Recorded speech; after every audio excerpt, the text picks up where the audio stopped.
Hi,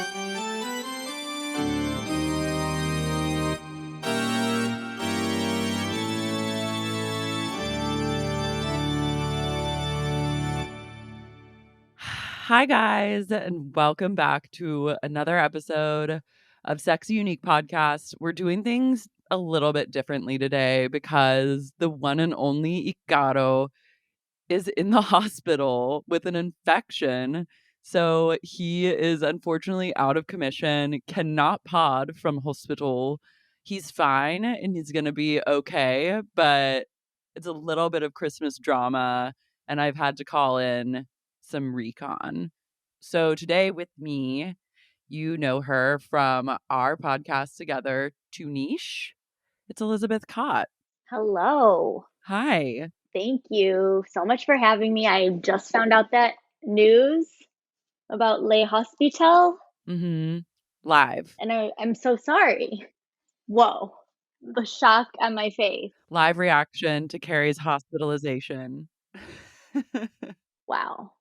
I also feel like right now I'm sort of living out the dream of every sup fan across the world. And I thank you. I love that you say that. And I love that you're here on the pod today because I guess I started to realize, like, when we first started hanging out, that you were a fan of the pod and like listened to it a lot. And then so you are versed in the lore of the pod, the style, and then you're also like a Housewives super fan. Yeah, I'm a sup head. And we also are podcasting together. So Carrie's hospitalization is a blessing in disguise. Thank you, Carrie, so much for making my dreams come true. So he's going to be okay though, right? Yeah, he's gonna be Okay, fine. Yeah, good. Okay. Thoughts and prayers and well wishes. yeah, and it's a good cliffhanger to keep the listeners on their toes, engaged with the content, wanting more, tuning into the next episode to see what happened with Icaro and hear about his hospital stay. So this is just, we're firing on all cylinders as like great promo for Sup, great promo for Too Niche. Thoughts and prayers to Carrie. And yeah, it's gonna be good. Carrie's hospitalization is basically Heather's eye to me right now. I don't even know. There's so much mystery. It's the life imitating art once again. I think after this episode, no spoilers, but Heather might have gone by way of the second season Leah McSweeney. She's got the Leah McSweeney's for me right now. As Okay. in dazzled me at first and no longer caring anymore. Almost frustrating. I'm frustrated with her, and I think that she has like, I'm like, what chokehold does she have on a Bravo exec that she's like becoming the most heavily featured person on this season and like is being positioned as though she's a fan favorite? Because she was giving us a really kind of delightful Greek chorus a la Bethany. I'm not saying she did it as well as Bethany, but we always love the person who can kind of comment on what's happening in a way that speaks to the everyman or the audience. And Heather did that really well. But what she's not doing well is landing the plane on a storyline. And that's what I need. She's go girl, give us absolutely nothing. I just don't think, Nothing. I feel like you shouldn't be allowed to do what she's doing right now. Right. Exactly. It's frustrating. Let's get into the episode proper, because there's like, we were kind of talking offline. It's like there's not much to discuss, yet there also is a lot to be said for what's going on. Yes. Number one, I feel like I've never known a life where these women aren't in San Diego on this vacation. Right? And they're on day 3. The math doesn't math. Way too long to be there. I'm like, when is this trip ending? It seems like it's never going to end. That was literally my first note. So we're already coming in on the exact same page. And then my favorite part is them waking up and Meredith on her high horse about washing her face, because that's so relatable. When I was like big time drinking, I always knew if I had had a wild night before, if I had not washed my face and just like fallen into bed with like a full face of makeup. The first thing I would do in the morning after a blackout is like touch my eyes to see if I had eye makeup on still. And if I did, I knew I was in trouble. She was like, Jen, you didn't even wash your face. At least I washed my face. It's like, whoa, okay, bitch. I love it. So, okay, Jen gets a text from Heather and then goes into Heather's room. Heather's like, please come here. Like, it's an urgent or some shit like that. First off the bat, like, I think that Jen assaulted Heather, right? Like, that's definitely what happened. That's not my theory. You want to know my theory? What? What's your theory? Okay, my theory is that Heather fell while she was drunk. And that she's just making all this up for attention? I don't know the motivation behind making this whole thing about what I think is nothing. However, I feel like she fell while she was drunk or like walked into that plant that we see in the corner of the screen when it's like the surveillance cameras on. Like, I think it's something the most mundane thing ever. And we're just getting played. No way. If that's the truth, she deserves like a pay cut. If it was actually something, don't you think the producers would be stepping in if someone got assaulted? I think that Jen flipped out, like went to the dark side, blacked out, got in a scuffle with Heather. And then I think Heather told producers, I don't care about this. Like, I'm not going to be the person because Jen's trial is coming up. I think Heather's like, I'm not going to say anything. And I don't want you to say anything. Like, if I'm fine with it, you also have to be fine with it. And then also, everyone's in this weird position of being like, if we expose Jen for hitting this woman before she's on trial, like, because I don't think she had pled guilty at this point. So it was still like, I think they're doing a huge cover up for Jen and catering to like her pending trial. I mean, I want it to be that. That sounds much more interesting. But for some reason, I'm just like, I think she just drunk fell. You don't get like that. That's like, you don't get like beat up with scratches on your arm and back and like if you tussled with a plant while you were drunk. There's just no way. There's no way. Okay. I'm thinking you're crazy. You're crazy for plant theory. Plant theory does not track Pier whatsoever. 1 I Imports love plant theory doesn't track? no. This is like this is the new staircase and you've like proposed I guess a version of owl theory called plant theory and Fully. I'm truly like Jen is the murderer. Like yeah, I love that that's where your head's at, but I just cannot accept a world in which a person falls into a plant when they're drunk and ends up with all those injuries. Okay. And the way Jen's acting is really weird. Well, Jen's always acting weird. True. But like Jen fully lost me to just bring it back a few episodes when I had been sort of like not I wouldn't say team Jen, but I was warming up to Jen this season. Much like you, I was like, maybe she is a good person and maybe these accusations are false or whatever. I was open. mhm. But then when she threw those shoes off of that ship, no woman can be trusted if they're going to do something like that. That's unhinged behavior. And lie about it. It just never. Like if I see someone do something like that, I'm like, "Oh, you're unable to like you would do anything." And for that, you're out. Yeah, I have now changed my tune on Jen officially. I do think that she is a menace to society, and I do think she should spend a little bit of time in prison. I think she should spend enough time in prison that helps her maybe reform her ways. Maybe not prison, maybe like a bit of an insane asylum vibe, or like she could use like a therapeutic boarding school or some sort of like women's retreat. Like they should send Jen to, there's this like woman I follow that has like a women's horseback riding retreat in like the desert in Some Arizona. equine therapy. Yeah, Jen needs some equine therapy. I think that Yes, if I'm she fully for can that. get horses on her side and they would trust her, I think that's a really good judge of character. And like it needs to be like the Sandra Bullock 28 Days movie where she has to like slide her hand down the back of the horse's leg and pick its foot up. And I think Jen needs to do that over and Yeah. over for like however long it takes. And that should be the prison sentence. If I were the judge, that's what I would say at this I point think in time. honestly, take that to the top.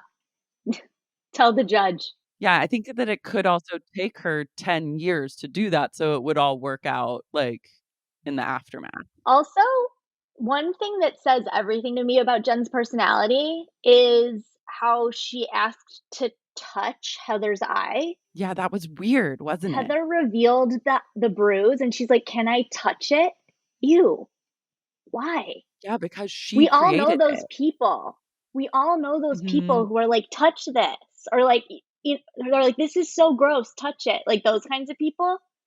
No, I clocked that too and was like, "This is kind of strange," yet I was like, "Is this maternal? Like, what is this?" But now that I'm truly putting together my case against Jen Shaw for the alleged assault on Heather Gay on night 3 of San Diego, I think that she's, like, fascinated by it, and she might not even remember, like, she might have been so blackout that she just flipped a switch and went into, like, violent mode, but then is also, like, sickly fascinated with her own sadistic creation. another question I have about this scene is, was that a strip lash applied to the bruise, or was it an eyelash extension that already existed? That's a great question. I also am, like, laughing at the fact that, like, Heather woke up, decided to put a full face of makeup on before the eye reveal. Like, to me, I've had, like, a facial injury before, and, like, that was not my process with, like, dealing with the facial injury. I think for these Salt Lake City women, I don't think they're really doing much without doing a full beat with the cameras around. Mhm. Except for Except Lisa Barlow in the Barlow. next scene, but we'll get there. We'll get there. But I was just dead for the serial killer music that started playing as they're talking about like what could have happened. It was a tonal shift and these like bits about like what hypothetically could have happened. It was losing me quickly. She's flip-flopping, she doesn't know what happened, but then when they call Meredith in, they're like, "Meredith, get in here," and they truly, I've never seen Meredith more shocked at a reveal, and then Heather says, "I don't wanna get anyone in trouble," which then in my mind, like, at this point in the episode, I was like, I feel like they're trying to lead us to believe that Whitney did this to her. Like, I feel like they spent a lot of time being like, "Oh, it was Whitney," and then you start to realize, like, it wasn't the Wild Rose, but, like, I it would be crazy if she fell and then is saying all this stuff. Like, I think she That's right. totally knows what happened. Jen Shaw, like, fully $1,000,000 babied her in the dead of night. Okay, you're making me question my Pier 1 imports theory.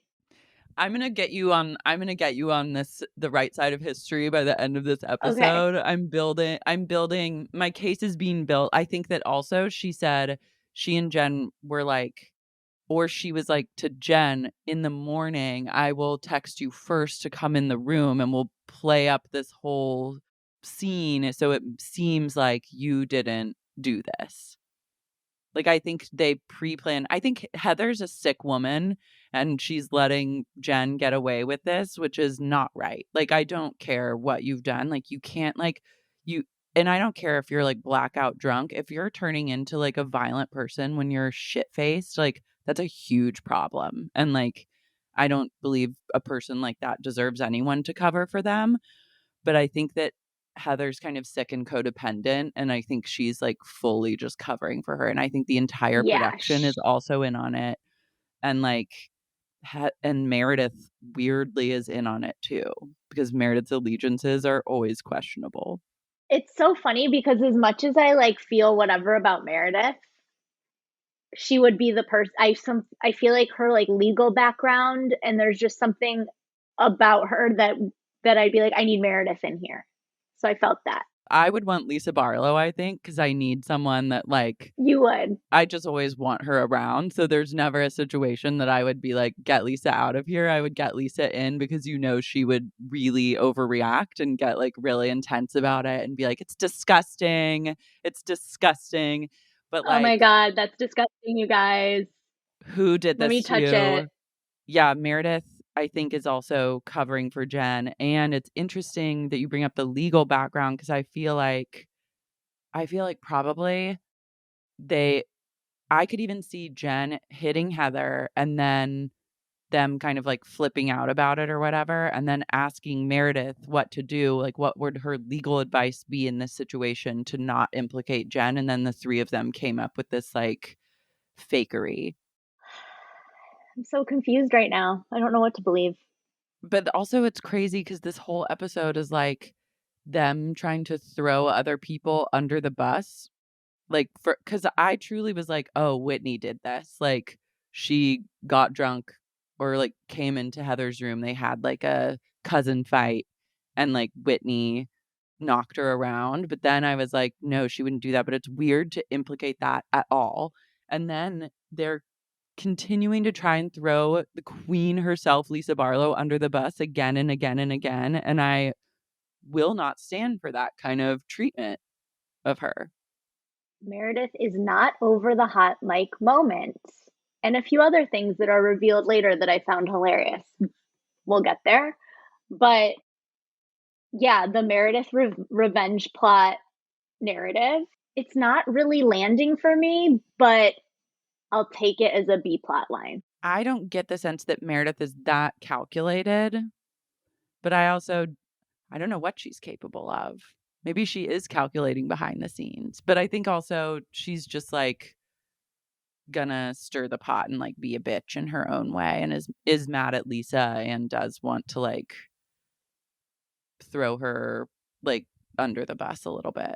Right.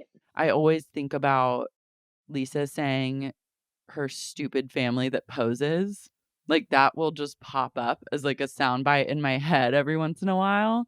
And I'm like obsessed with that. That's like the best insult that's also just like so funny to me. Brooks Marks knows his angles. He shan't be faulted for that. Whitney is on the couch with Lisa. All the other girls come in, and then everyone's sitting there. And Whitney says that she heard commotion, but no one came into her room topless. So, what happened the night before?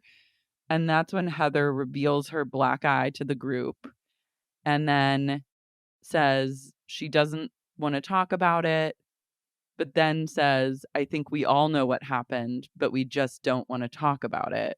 And then says she doesn't know what happened. I hate this storyline. I hate this so much. Like, this is illegal. This is illegal. It's so frustrating, and it's like it's not, they're just not saying it, whatever it is. And I just, to go back to my theory, I just don't think it's anything. You think at the whole end of the thing, she's going to be like, I actually just fell and I made up all that stuff just to be kooky? I don't know. Because this is a crazy thing.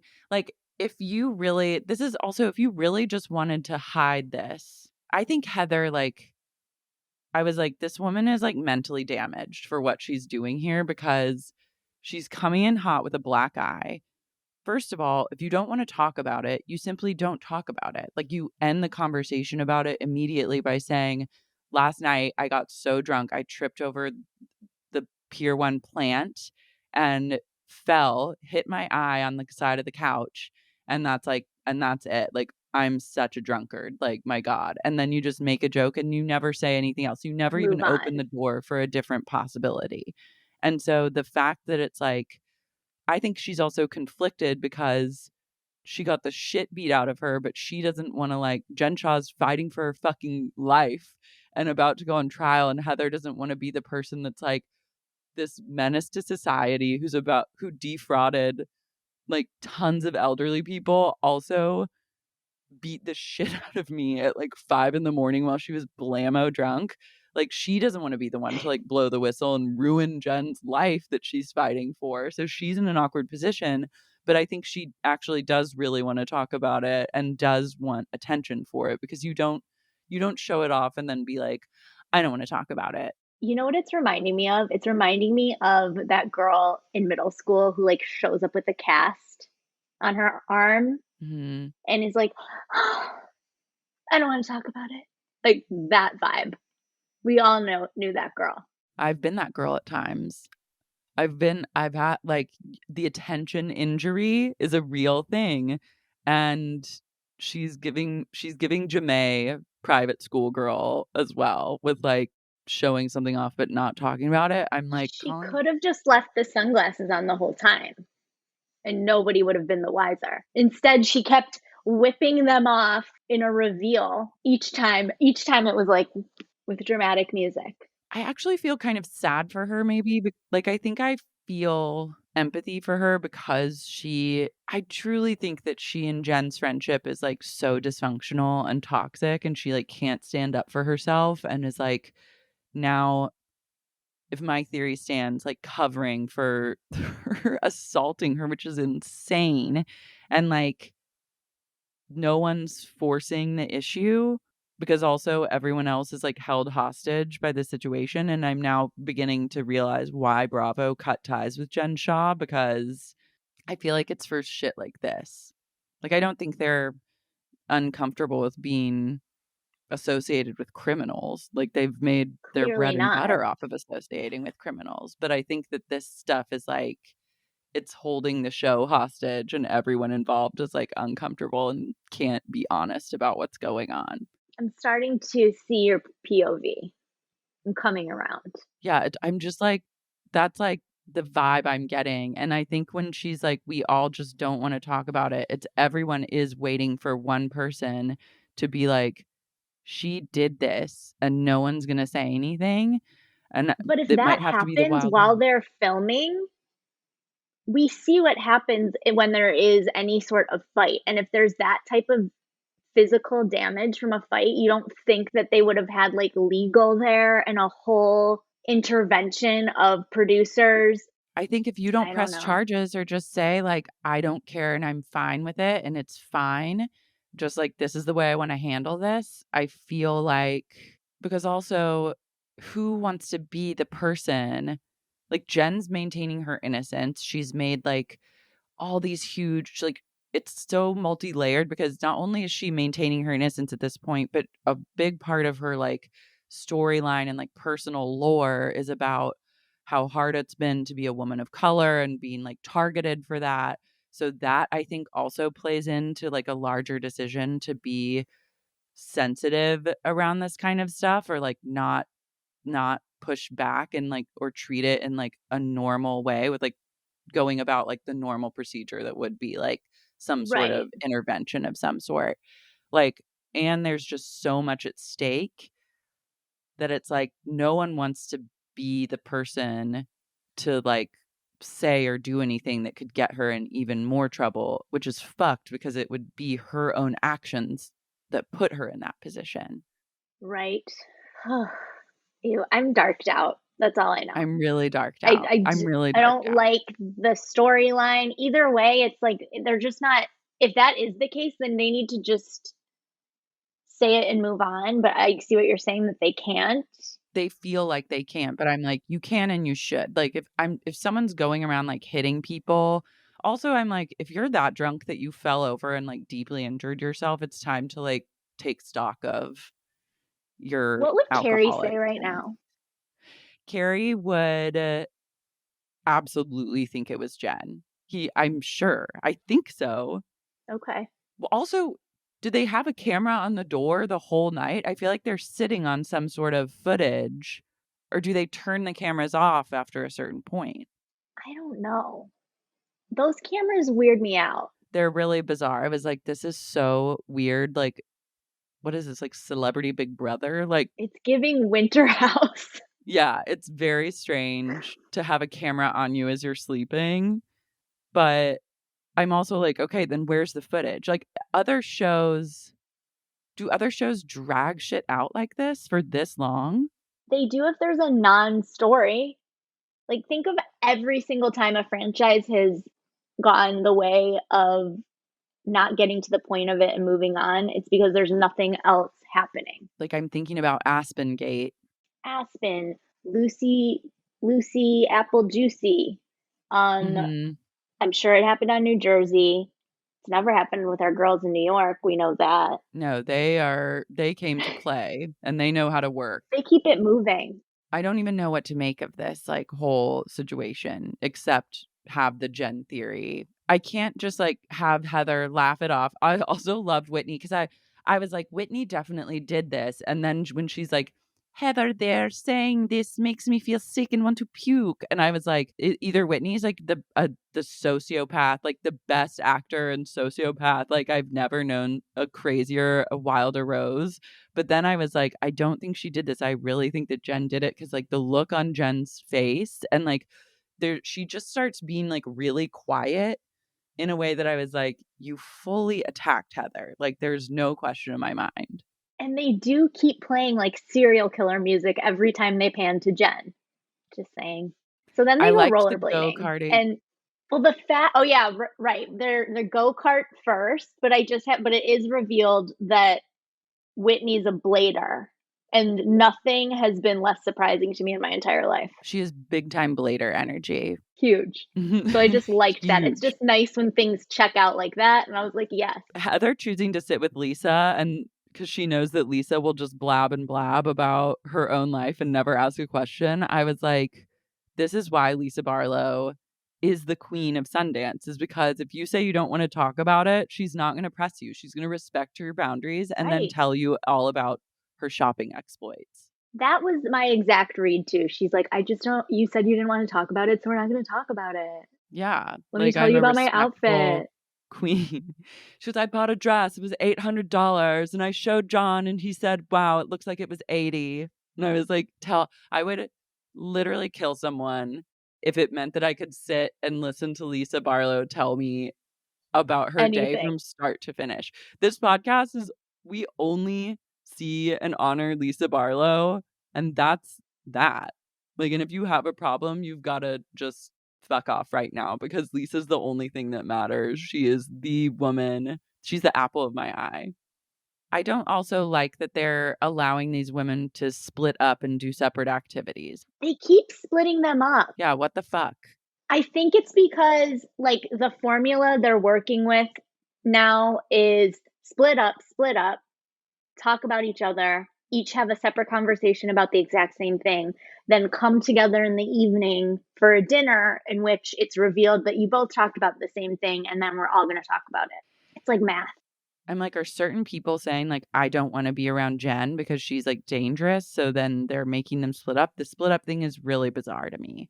That's an interesting theory. I also I clocked the split up thing. I think it's weird, but I think it's mainly just to keep the show moving so that people can talk about each other behind their backs versus and to like lead up to some sort of An explosive conflict at dinner. exactly snooze. Give us nothing, Rose Silk.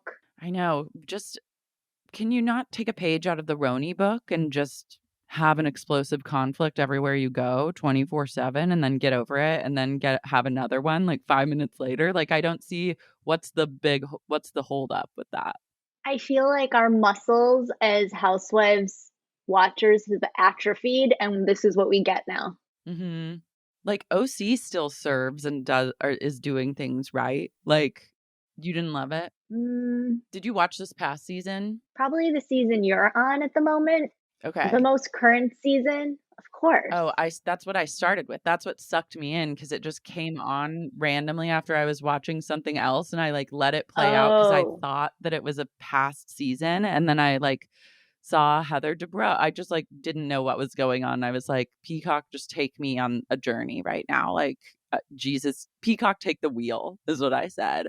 And then I got so sucked in, watched the whole season, thought it was amazing. Was truly, I've never been more obsessed with anyone than Noella, who brought levels of insanity that I haven't seen. Yeah, I haven't seen shit like that in a long time. It was like a Everything. harkening back to the glory days of Kelly Killer and Ben Simone. And then found out, yeah, gone way too soon, fired for Gone too soon. unclear reasons. I don't know what to make of like Gina. I'm kind of like, why are you a real housewife? Like, why are you in this world? I don't understand. I don't understand when a housewife isn't like really wealthy. I'm like, what are you doing here? It's hard for me. I agree. I think they're really trying to push like a Gina Emily Yeah. buddy narrative on us that I frankly don't care about. I do like Emily though, because she reminds me of a drag queen. And I also like her reads on things. And I like that she will like get explosive with people and talk shit and like confront people to their faces. And I really enjoy her on the screen. But yeah, Gina to me, I'm like, yeah, Okay. but I don't know. I I'm like, love I where love can your we go? perspectives. We need, I'm looking forward for Tamra to be back. I think that's gonna add some much needed spice into the mix. And I don't know, the past two OC seasons didn't really land for me, but I think OC is also best watched the way mm-hmm. you're reviewing it, which is just a deep hard binge.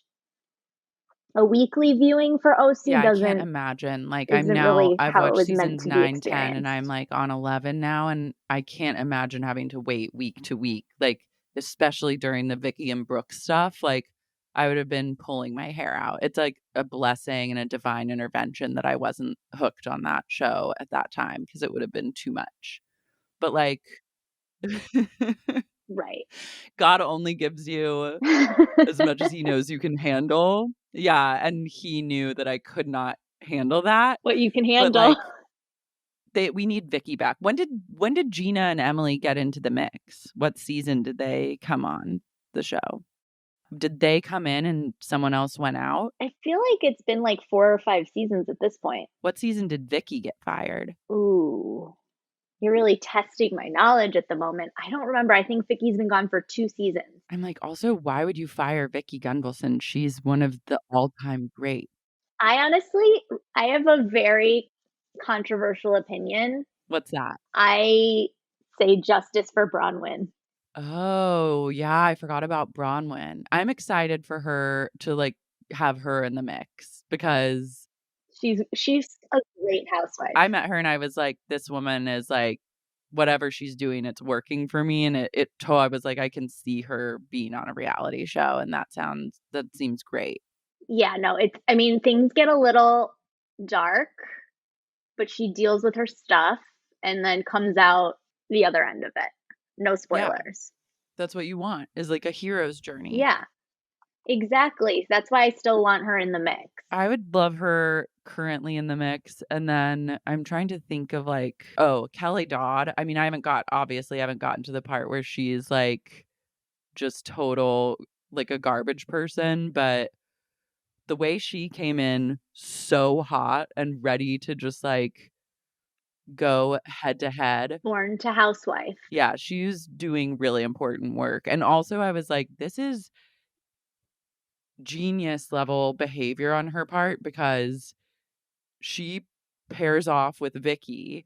She's like, knows that Vicky doesn't have like an in with these women, but she can get a lot of screen time if she befriends Vicky, and then they become like an alliance against the rest of the women.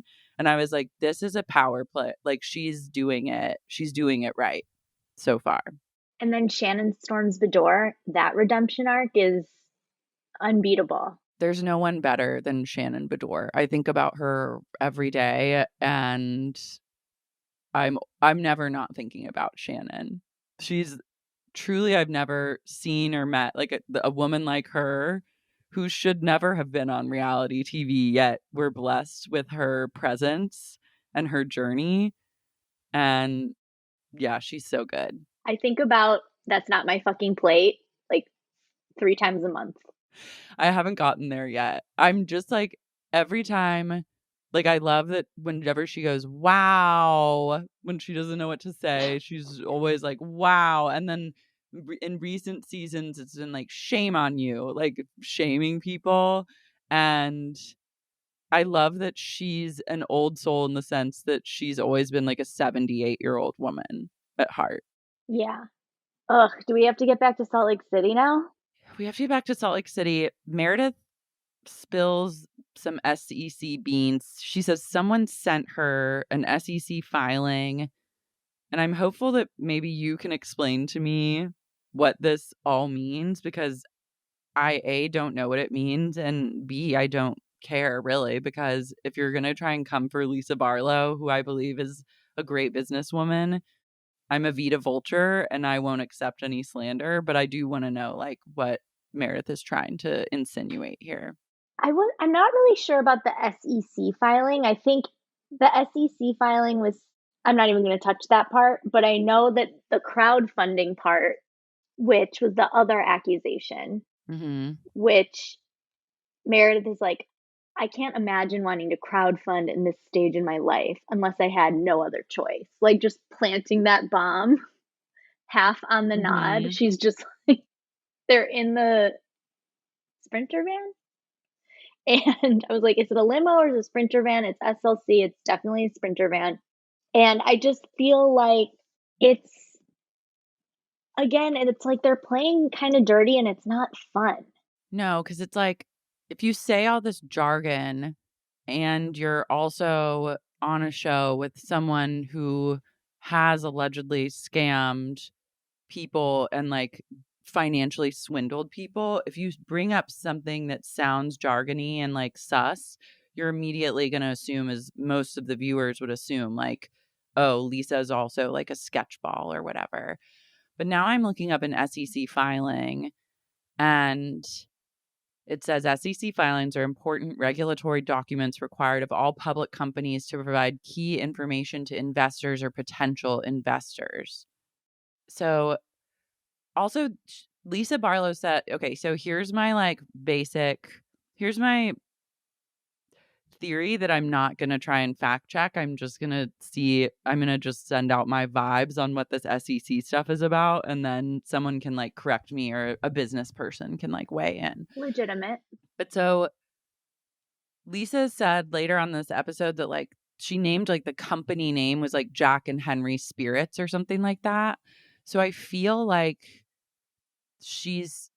this is not even her company, or like has nothing to do with Vita Tequila. It might be like starting a separate beverage company for Jack and Henry, where she might She crowdfund. said something like, that's for See You Dad. Yeah, which is like a different, There's like a See You Dad. and maybe it's like she's starting their own business, so it would crowdfund like with like I don't know, they would I don't raise money for their business or something. She's trying to raise like girl boss sons. Back Totally. the fuck No off, fault Mary. at that. No, the whole thing was so crazy. And I just love how Lisa was like, I don't pop pills, bitch. You do. That was amazing. Meredith also is fully trashed and or on pills by the end of this like sprinter van ride. She's fully on the nod and it's like a little bit concerning. I forgot also that this is what they do on the show, is they're not honest about anything that goes on. They kind of just let rumors happen, or like they never really confront anyone. They never make anyone like tell the truth, and it just is kind of like everyone's hiding something. Yeah. It just feels like Meredith is so mad about that hot mic moment and it's all leading to this. And like, I think as an audience, we're over it. We've moved past. And the fact that this is the only plot that's anchoring the show at the moment is exhausting. Like, it makes me sad. Would you be that mad if someone had a hot mic moment and was saying that about you? Like, you'd be mad at first, but like maybe eventually you would think it was really funny? Or do you think you'd be like mad for life? if it wasn't true, I feel like I would be mad at the person for saying it, but I would just like let it roll off. But I don't know. I've never Oh, been in yeah, that I guess, like, situation. the true yeah, I've never been either, but I was like I would think, like, I would be really mad at first, but then eventually I'd be like, "This is iconic." Like, I would make it into, like, a ringtone or, Right. like, make a But hit that's single not out of it. Meredith's I would for sure just take it to the charts immediately, but that's not Meredith's personality. She does not have fun with this show, and I think that that is, like, the fundamental issue that I have with most of her scenes, is she just disengages from the narrative and walks away instead of just, like, engaging and moving on, Mhm. and it's that's just, like, not fun for the viewer, and ultimately, these women have to understand that they're here for our And entertainment. I think Lisa kind of understands that, like, or has a sense of humor about things a little bit. Like, she's obviously doing damage control for the hot mic moment, but, like, I think she also there's a lightness about her, an enjoyment factor, I think, of being on this show that comes through. Yeah, and it also directly helps her businesses. Mhm. Yeah, so she's, like, Like, we all Bethany know about Fresh Frankel. Wolf now. Yeah, I think about She's Fresh using Wolf it. far too much. Mhm. What do you think it smells like? I think it smells like fresh pine in the winter.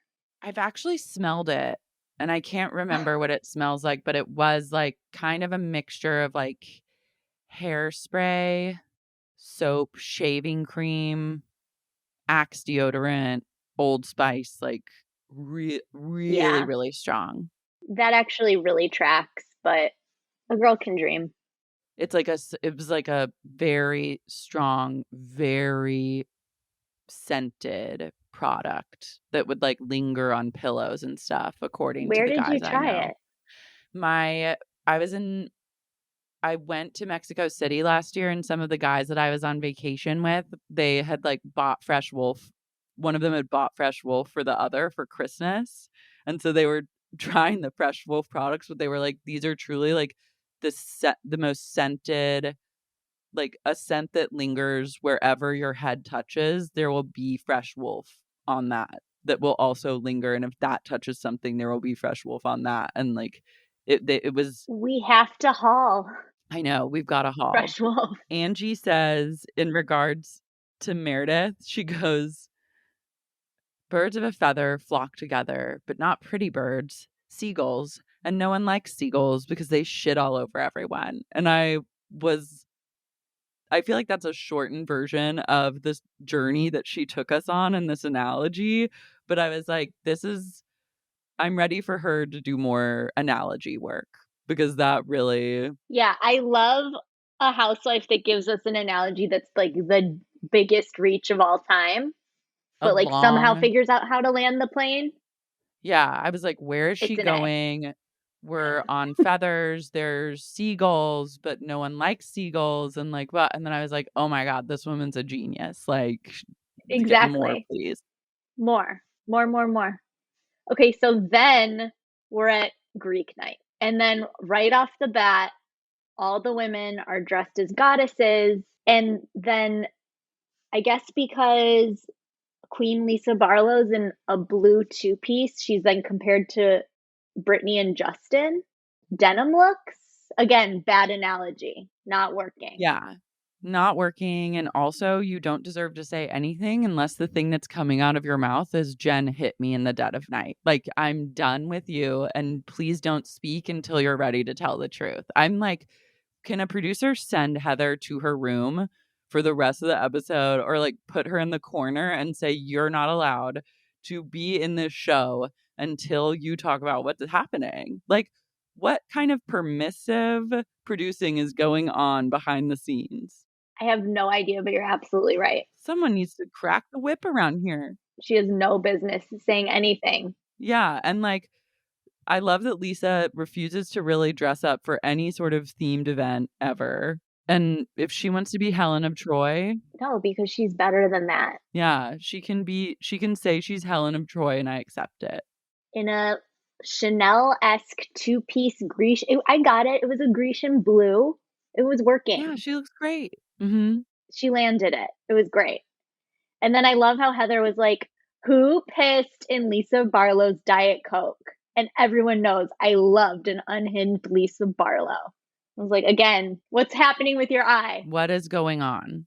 Stop talking. She needs a shock collar that's like every time she opens her mouth and isn't saying what happened the night before, she gets shocked. Also, she comes to this party with an eye patch that she says that Jen just had in her luggage and it's bedazzled. And Meredith bedazzled it for her. I'm like, you three are in on some sort of like sick cover up, and I'm not going to take it anymore. And then keeping with the evil eye theme, oh yeah, we learn about Angie K's Grecian backstory, which I always love getting a glimpse of their origin story. So I really appreciate it. And I think that was the first time we've had a Greek housewife. Yeah. To my knowledge. I think so too. To my knowledge. Maybe I'm wrong, but I am also like, why have we not had Greek housewives? Because I love Greek people and like Greek matriarchs in specific and just like Greek culture. So I'm like, I'm really ready to have like same this being brought to the table. That was sort of like my only light from the show was like, we're learning a little more about Angie K. I like it. And Angie K has given so much over the course of the San Diego journey. Carrying the show on her back, basically, doing more work than any friend of has ever done.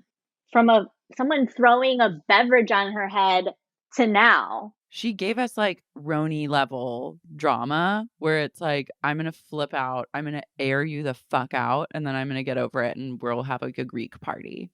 Exactly. Moving on to the next. That's the energy that all these housewives need to be harnessing. So then Whitney brings up the SEC shit talking and then like puts Meredith in the hot seat for having to like say why she would spread these rumors. And then Lisa Barlow obviously is like, what do you want from me? Like, I had a hot mic moment. You're still so mad about that. Like, I just don't get it. I love her being like, I did one thing bad as a friend and like, you'll never get over it. And I don't think that that's true. Obviously, I think that you probably had tension over a lot of stuff. But then Heather lists all the things that Lisa Barlow's done bad to her. And one of the things on there was canceling her makeup artist in the peak pandemic when she couldn't find anyone else. And I was like, at the nth hour. What are you talking about? Why are you even having a makeup artist in peak pandemic times? Honestly, this to me, I was like, that there it is. She just said it. This is the motivation for this whole situation.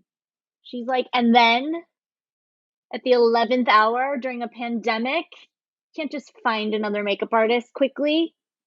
I'm going to hold on to that for the rest of my life. The pandemic really did give some people who would love nothing more than to have like a chip on their shoulder about someone else. Like it gave people who like, how do I want to put this? Okay. People that have like resentments building against someone else. When the pandemic happened and like that someone that they had resentments against like did something, they could then just use it to really like bring the pandemic into like why they just like really can't fuck with this person anymore when it actually has nothing to do. Like I'm like, you don't care about the pandemic. It just like makes it whatever they did sound way worse when you like bring the pandemic into this. But it has actually nothing to do with that in most cases. Yeah, but I love this. It's like at the 11th hour in the height of a global pandemic. Mm-hmm. She's just holding that in her back pocket. And don't get me wrong, like I love to hold pandemic resentment against people that I don't like or like personalities that I don't like and like use that as ammunition. If there's one great thing about COVID, it gave us some ammunition for really putting other people on blast. It really revealed. Yeah. Yeah. But like, I also am like, unless you're talking about like, you gave my grandmother COVID and my grandmother passed away, like you really can't and shouldn't bring a pandemic into your resentments. Or you just need to honor the fact that you're using it. You're using the pandemic excuse. You're pulling the pandemic card. Yeah, no, the pandemic card, it's always there. Mm-hmm. And then I love this rant versus tirade discourse. It was a rant. Well, to me, it was a tirade. It was It was a a it was tirade. a rant. It was a tirade. It was a rant. Like, what is happening? Also, wait, we have to go back to mention the evil eyes that everyone's gifted. And I swear they pan in on Jen looking at it. And I just feel like I could see her like realizing that she's not going to be allowed to wear jewelry when she's in jail. Like, that's what she's thinking about. Damn. All the girls are like, I'll never take this off. And she's just looking at it like, I'll get like a So good 3 true. months out of you. Well, she's also, I'm like looking at her and I'm looking at her through the lens of like, you're guilty. You're so scared that someone's going to say something about you attacking Heather Gay, but you also can't help yourself when it comes to like freaking out on people or putting other people on blast or being like in the drama. And it's all just showing on her face right now. And not to mention like the like she's thinking of like the trial and then her eventual like jail time. She's holding a lot, and I'm not knocking that. But I also think, and you made this point in a previous episode, if you are going through what Jen is going through, why would you not just be on like the most perfect behavior possible so that nobody could point to you and go, oh, she's unhinged, i.e., throwing a $1,200 shoe off of a boat? Like, that just doesn't help your case.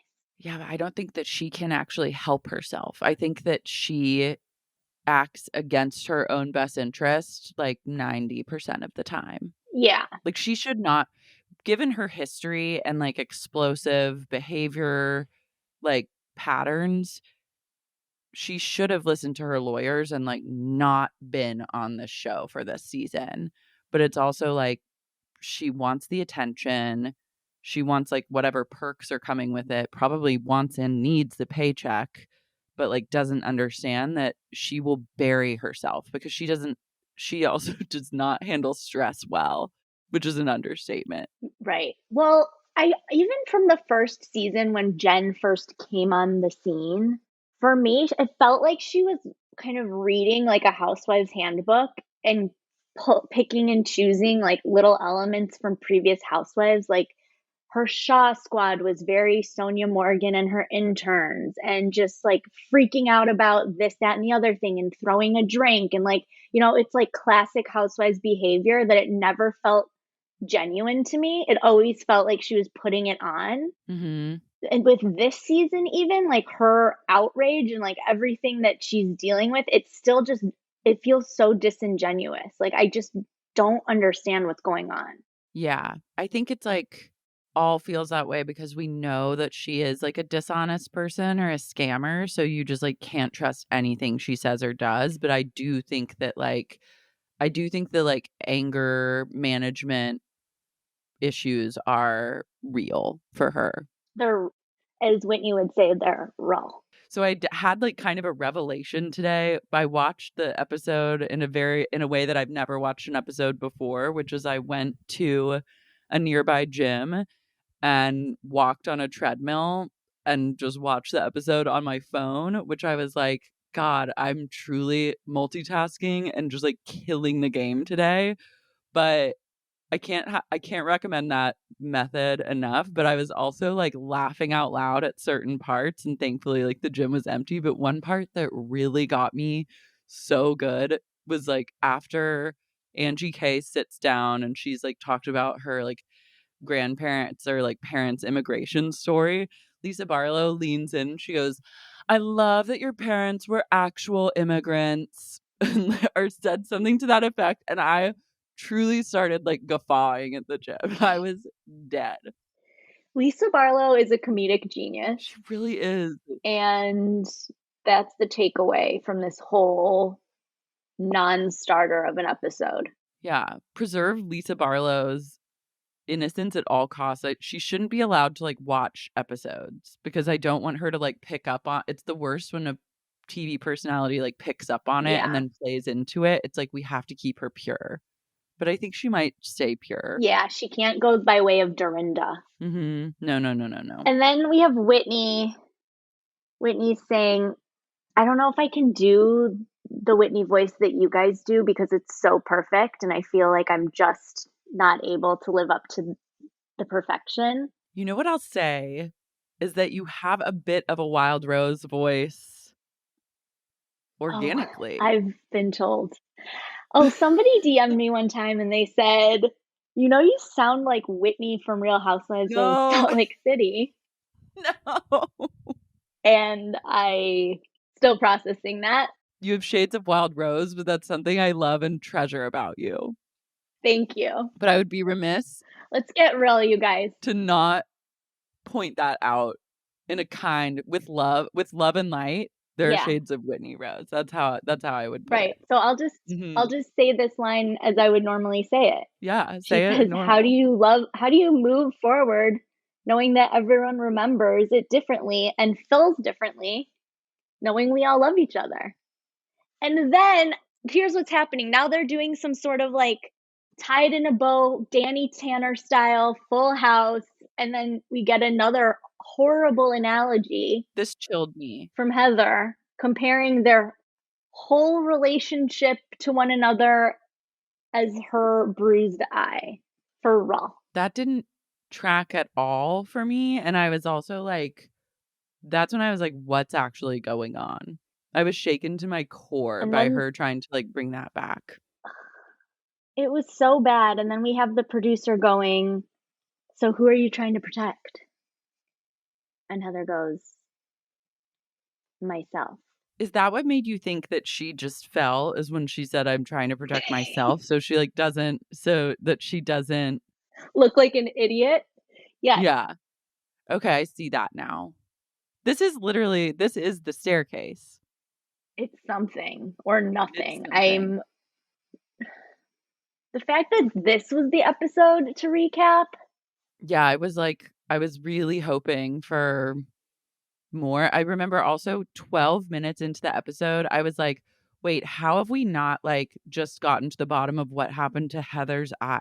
What's the timestamp here? Like, I can't what's going on?" And I, like, checked, and I was like, "We're 12 minutes into something that you have teased since the dawn of season 3. Like, what this is torture." I don't think we're gonna get it. And I had a Like, I brief don't think we're moment gonna where get I an was answer. like yeah, I was like, "Should we give up on recapping this show because they do not deserve the honor of being discussed on this podcast if this is what they're gonna give us." Yet here we are. I speak as a sup fan, a listener, maybe. Recapping that, I love talking to you on the mic. It is amazing. But recapping that episode was hard. My joy is sucked from me. Yeah, when Bravo makes you resent truly one of the best jobs anyone could ever have, which is you watch TV and talk about it, and people then pay to listen to you do that. Dream job. When you're Dream. feeling like angry about that, there's a huge problem, and that problem is Bravo, not me. No, no, And I had to put my foot down last season with definitely not you. Vanderpump Rules and just like fully give up on it without any sort of acknowledgement because I was like, I've truly had enough. Like, these people don't deserve another second of my time. That being said, I will give them another shot when this next Right. season, whenever it happens. But like, that's where I'm at is like, it needs to be fun. And if you can't make it fun and good, which is you do your job, Bravo, and I'll do mine. That's where I'm at. And That's right. they're not pulling their weight. It's a one-sided relationship. I mean, the fact that we left that episode with no answer and no clear directive as to what it could be, because now I'm questioning my theory, but I'm also questioning your theory. But I stand by that it's nothing. That she like banged herself into that plant Okay. and she just doesn't want to look dumb. I don't think my heart is telling me that it was Jen, and everyone's involved in the cover up of the century. I mean, I basically want it to be that at this point. Way more interesting, way more salacious. I just don't think you can get that kind of injury and scratches, and she had lipstick. She had lipstick on her hand. Yeah, from going like rubbing her face when you're drunk. I need like, did you watch the staircase? Like, Yeah. I watched the documentary. I didn't watch the HBO. you didn't watch it on the HBO one. They had several recreations of what could have happened in the staircase. One Hmm. was like, all were very brutal and bloody, but one was just like, oh, one explored like, oh, she just slipped and fell, but then savaged herself in the process. But I need like HBO level recreations of what could have happened to Heather Gay. Like, I need the Oh, plant. yeah. I need Jen attacking her. I need Whitney attacking her. I need, Your sex theory, which I also yeah, think is more likely. them having like rough sex. They are like, someone on the Patreon commented they're like the teenagers in 13 when they're like, hit me, and they're like huffing. I was like, Yeah, that's their fully. relationship. I also would love to see, like, I liked when Jen was like, Heather matched with someone on Tinder and he came over and things got rough. Like, I would love to, let's explore that in the HBO recreations. Like, Yeah.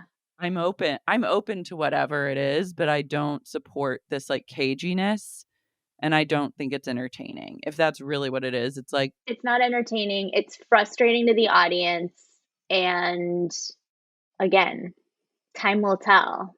Plantgate is killing me. My mom has like a plant that is a fake plant, like a huge kind of fake fig tree. And I'm imagining, what if I had an unfortunate run in with her plant? Like, would it, I might recreate this at home just to see. Got into a little tussle just to test the Yeah. theory. Yeah. Hmm. A few martinis, just see what happens. Um, but Either way, so fun recapping. we managed to record one of the longest episodes of Q4, which is a feat in and of itself. Thank you so much for being my guest today. Thank you so much for having me. It is such a delight. You guys need to check out me and Lara's show, Too Niche. I have the best time doing it. And I think this week was our celebrity wine haul. And then next week, I think very much inspired by the ladies of RHOSLC, we are hauling something that is so important to the holidays and to apparently this season of Salt Lake, which is charcuterie. The synchronicity at play between their charcuterie intake and our charcuterie haul is not to be understated. No, it's really important. And it shows me that there is a higher power. Can I tease like the next episode after that? Of course. After charcuterie, we have a long haul of Real Housewives singles. So we listen to and then rate, I think we did like 15 songs of the Real Housewives, and that is also a banger episode.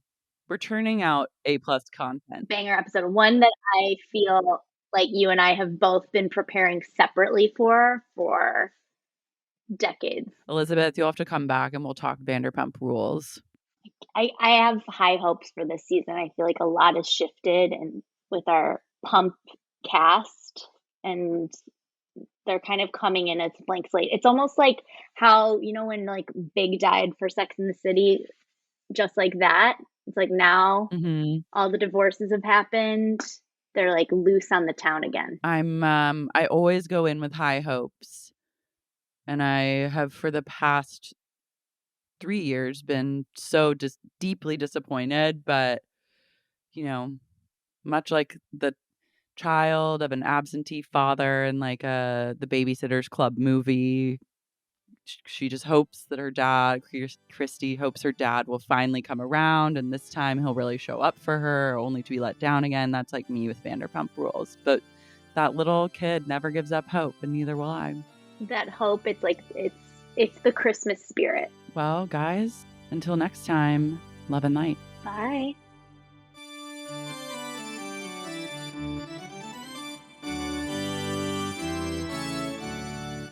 Sexy Unique Podcast is created and hosted by me, Lara Marie Shane Halls. This episode was edited by Ness Smith Savadoff.